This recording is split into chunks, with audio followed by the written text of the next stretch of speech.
What's going on, guys? Welcome to another episode of Taste Tuesday on Taste Loop Gaming, the show where we talk about gaming news. My name's Seth. Chevy. I'm Chris. And a quick reminder to play Assassin's Creed Freedom Cry and Just Cause 3. Both are for free on PlayStation Plus. Make sure to play those throughout the month. Come back at the end of the month to Plus Club. We'll be talking about our impressions of them. Let us know yours. And our game of the month this month is Payday 2, which is a dope game. So go pick it up if you haven't. There's a lot of content for it. And yeah, I can't recommend it enough. Also, want to say real quick, we got a couple new subscribers. Welcome to the channel, guys. We really appreciate you guys hitting that sub button, and I hope you enjoy our content. Yeah, but with that, we have 4 bits of news to talk about today, mostly pertaining to FPSs. So hopefully that's not too boring. But yeah, let's get into it. So the first bit of news is Call of Duty World War II Zombies was revealed around San Diego Comic-Con, and they talked about a couple things, like the cast, which is going to have people from Daredevil and the Doctor himself, David Tennant, one of them.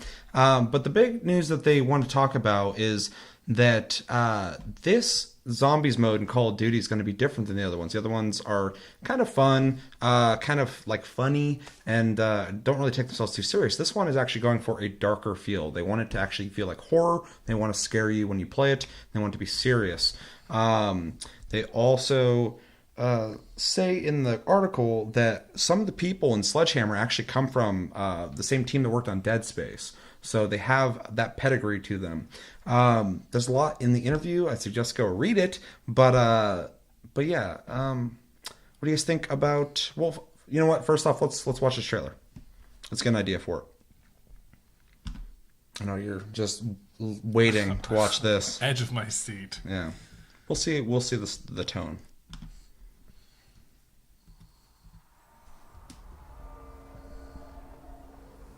Looks good. Transylvania. Transylvania in Russia. Dracula. I'm Dracula. Dippish. So already it looks a lot more gritty.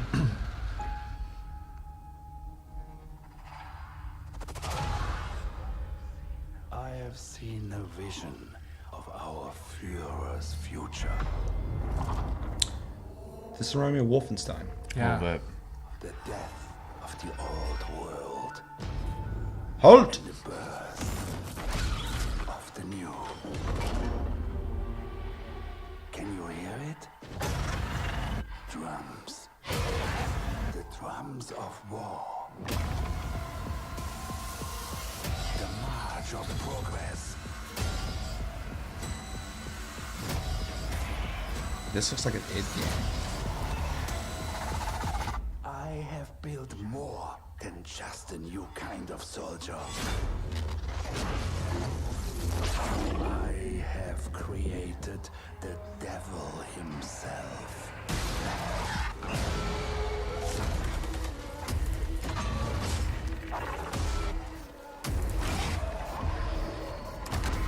This actually looks pretty cool to me. It reminds me of old Resident Evil games. Just like, Really? yeah. We'll get to that. So jumping into it though, what do you guys think about them taking a more serious horror driven tone to the game? Do you think it's a good thing, bad thing? And what do you guys think about the guys who worked on Dead Space having a part in this? Do you think it's going to help? I think having people with some background in that is definitely going to help. As far as the game mode itself, I think it's good they're changing it up because you don't want to just play the same game mode in every single Call of Duty game. Mm-hmm. It'll get stale. So tweaking it is a good thing. As far as like how I feel about if it's actually going to be scary or not, it's hard to say because that was definitely a very orchestrated trailer. Mm-hmm. But the trailer's tone was really good. Yeah, I think more so they're going to be getting away from like the characters saying a bunch of dorky shit.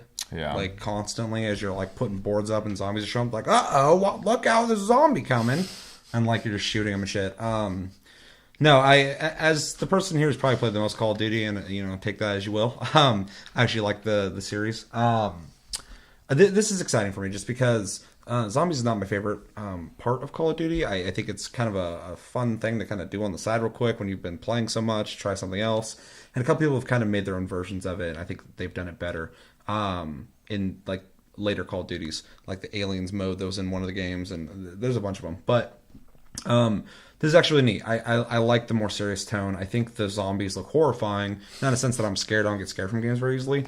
But it has a really cool, like, gruesome tone to it. I think it will feel more intense. I also like that since it's in World War II, they're going back to the World War II zombies thing, where World War II, or where zombies started from. I'm excited for it. I think it's just another thing about this that's making, like, the complete package. As for the casting, I don't care. I think it's nice that they have the Dead Space people working on it. You know it's going to be gorier, though, compared to... It looked way gorier. Zombies games are relatively gory in the aspect of the game itself with, the dismemberment and blood, but it seemed more so, like, graphically and visually visceral than the other games. I don't think they're going to change the gameplay too much, though. I think it's more of an atmosphere setting. Because I think if you change the gameplay, you're alienating those audiences who are looking for that zombies gameplay. Yeah.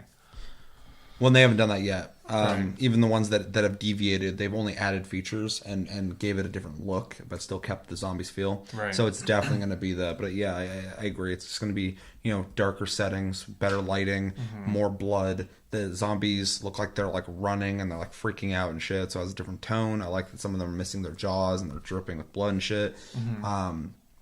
But yeah.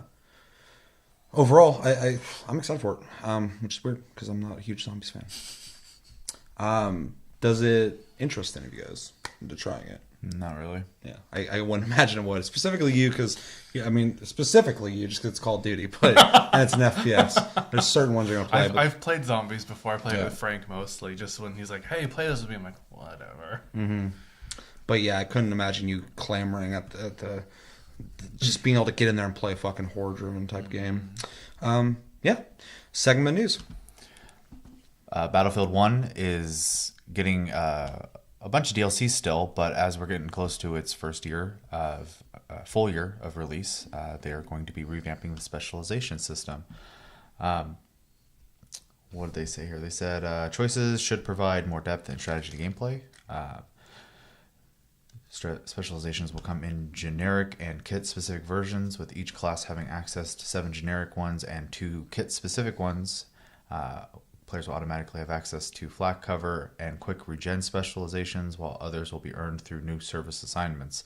Now, there's a whole list of changes that are here, and I'd be talking forever if I read them all off, so I'll probably leave a link down below if you want to read the changes. But what do you guys think about them?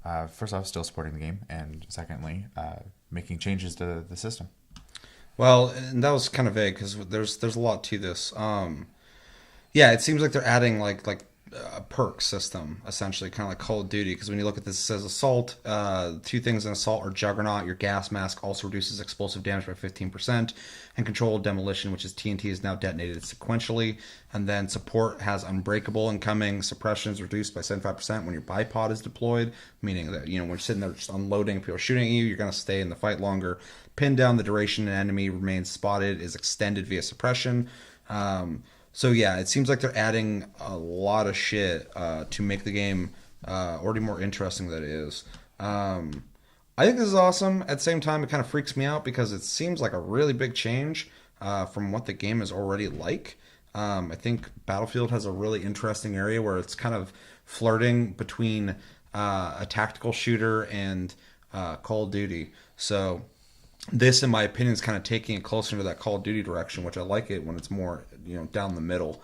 But the competitive FPS player in me is excited for this because more features, more cool shit to do. I'm into it. I with the new Czar DLC coming out or expansion, just more shit to be pulling me back into Battlefield. You're excited? I'm so excited.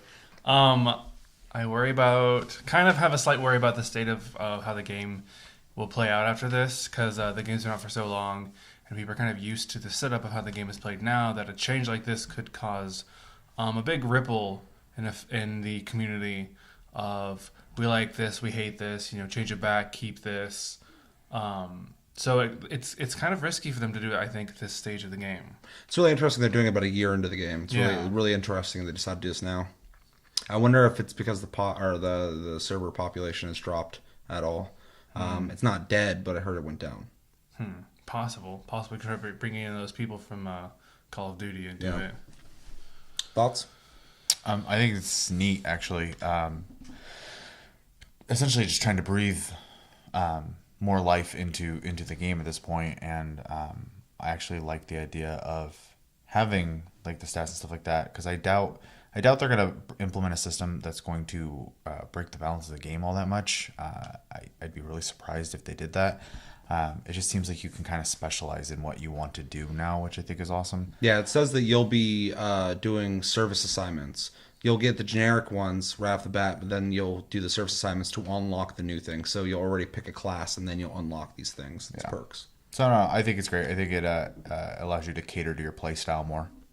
Yeah, and it diversifies it a bit, and it also adds long-term goals. Keeps you playing longer. Yeah, I'm 100% for it. I just do have that apprehension of like, how's this going to affect the game, because they are changing the way the game's going to be played now, like completely. With those perks, it's going to change how you're going to go about fighting on the battlefield. Excited for it? Anybody want to try it? Yeah, I'd like to try it. Yeah, I'm same boat. Played the game one time. We had a weird time. God, yeah. That was a weird night, and then that was the night that killed it for me. I stopped playing Battlefield after that night, so I feel really bad and responsible for you not being so excited about Battlefield. So like, you should play it, and you played it that one night, and then never again. I was like, yeah, me neither. Yeah, I think if we played again, shouldn't just have some random people join us. I play with random people. Yeah, sometimes it's good, sometimes it's really fucking weird. Third bit of news is PlayerUnknown's Battlegrounds. It's a popular ass game. I know you've heard of it. It has reached the second most concurrent player base on Steam, with 500,000 plus people playing it. The one above that is Dota 2, which is at 772,000.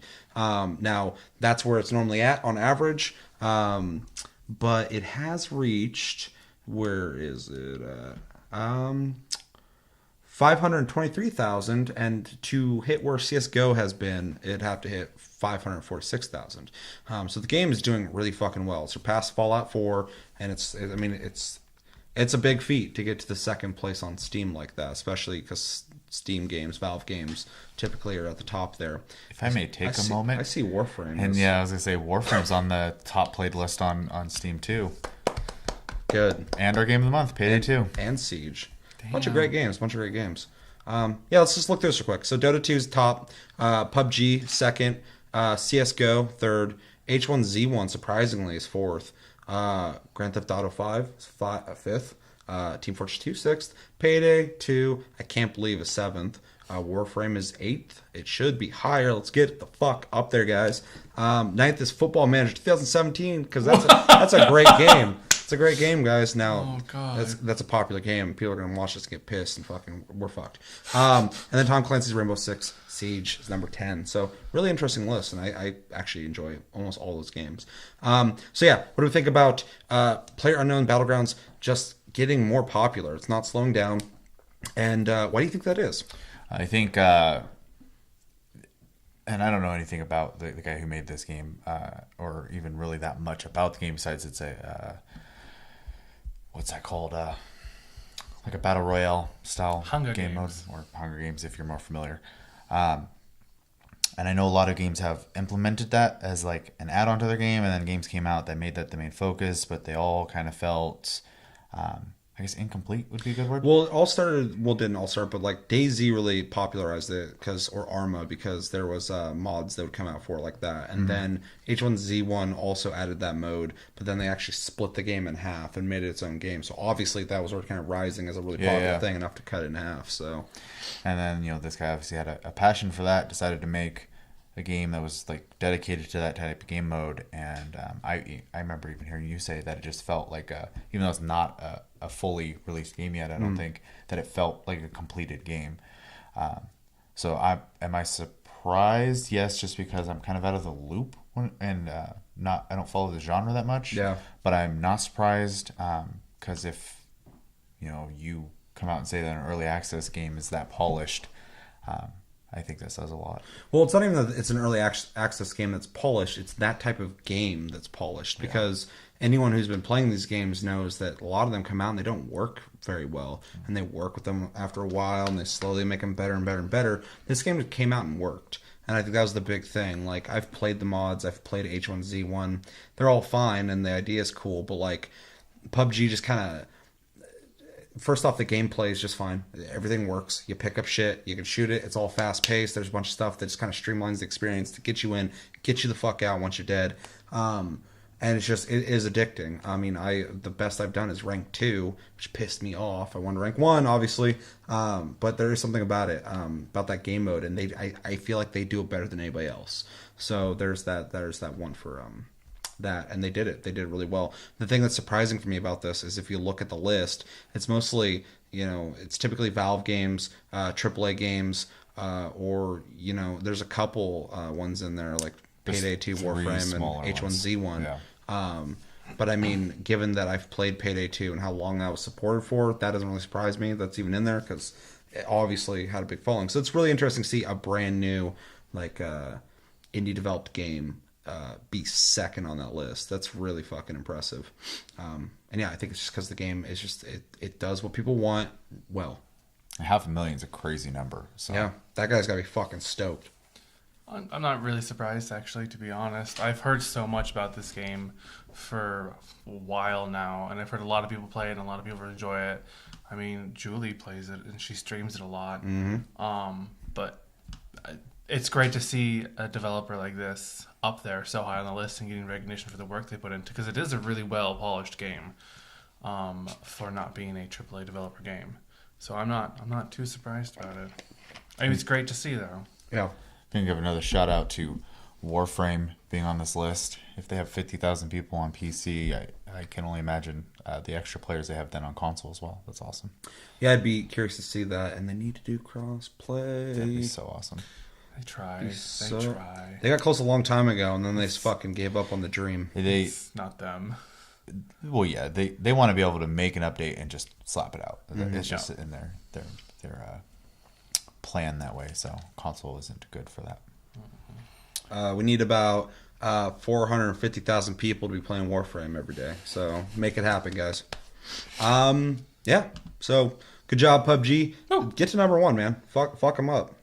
Get all the way up there. But congratulations on 2. Fourth bit news.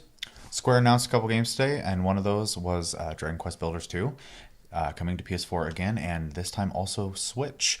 In a gameplay presentation, they showed off Switch gameplay, and they also showed off some improvements over the last game. You can build higher and lower on the maps now. You can also go underwater and gather resources, among other quality of life changes. What do you guys think about that? Multiplayer. It's rumored that multiplayer is going to be in it, up to 4 player. Rumored for up to 4 player multiplayer, which is what I wanted from the first one. If they do that, I'll be buying this game. But so far, it is cool. They're releasing the game quick, which always kind of freaks me out because it seems like they're just trying to make a quick buck or whatever. But with what they've said they're adding, it does sound like they are changing the game up enough that it will feel different. I'm just really hoping for the multiplayer, but I think it's cool. I'm glad that the first one did well enough for them to make a sequel, even though they were talking about it when the first one came out. And yeah, multiplayer. I need multiplayer. But yeah, cool. Looks. Well, I mean, I haven't even seen it, but sounds cool. I don't want to be a liar. It sounds interesting. I didn't play the first one. It's basically Minecraft and Dragon Quest, right? It's a little more restricted than Minecraft. It looks that way, but I have to say that it's more of like old school Legend of Zelda with Dragon Quest storytelling and Minecraft building in it. Interesting. It plays more like a Zelda game. Huh. Because your combat's all action based, and even like boss fights. Pretty neat looking. The game's been out a while, so no, not really gonna worry too much. I mean, this guy in the comments says Zelda plus Minecraft. Yeah. Equals this the game. first boss fight, you fight a giant golem, and he starts throwing boulders at your town, and part of the fight mechanic is to pick up a shield and move it in front. So, Yeah. I probably won't pick it up, to be honest. Even if it's 4-player co-op, What if I let you borrow the first one and you try it? I still haven't even played that fucking game. I haven't beaten it, but okay. So the reason I'm not so surprised it's coming out so quickly is because I guarantee they're just using the same engine and they've tweaked it at this point after hearing feedback. And I know the multiplayer was something people were concerned about, but they kind of had said at the first game that it was a story-driven game. And after playing the first one, I completely agree with them. Like, the game is designed to be a single-player experience. Now, because they can have multiplayer in mind with the second one and they learn lessons from the first one, I think it's the better time to have multiplayer. If you want a multiplayer game, just go play Minecraft and download a Dragon Quest mod pack. You could do that. But it's not Zelda-like. But it's not Zelda-like, yeah. Just find a server that's like that. They can do anything with Minecraft. I thought the same shit though, and then I saw gameplay of it. I'm like, it's not exactly It's polished. that. It's a polished game. It's more of an RPG than it is a Minecraft type game, in my opinion. I haven't played it, so I'm talking out my ass. But the thing about when I said I was surprised it's coming out so quickly though is not necessarily like the engine makes sense. They already got that down. Now they just got to add features, whatever. And the second one will probably be better than the first one. It's the same main character too. Just because they're going to build upon what they've already made. But just, and I shouldn't be too surprised because Dragon Quest, if it's not even going to do well here, it's going to do well somewhere else, specifically fucking Japan. I mean, like, amazing, when I was reading this article, they had a video of a 9-hour stream they did for Dragon Quest in general, not even builders, but just like as a series.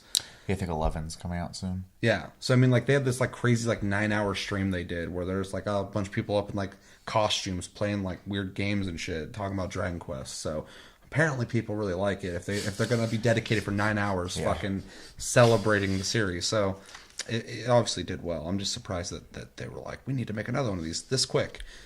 Let's get some perspective, though. Let's watch. There's a not 9-hour video. It's 3 minutes, a lot better, of gameplay. You guys ready? Mm-hmm. It's in Japanese, though. Yeah, I'm like turning up like, what's he saying? It's also a recording of a stream, so. Puppy. Run, little blue Link, run! Blue Link and Pup. Oh, bye, Hawk.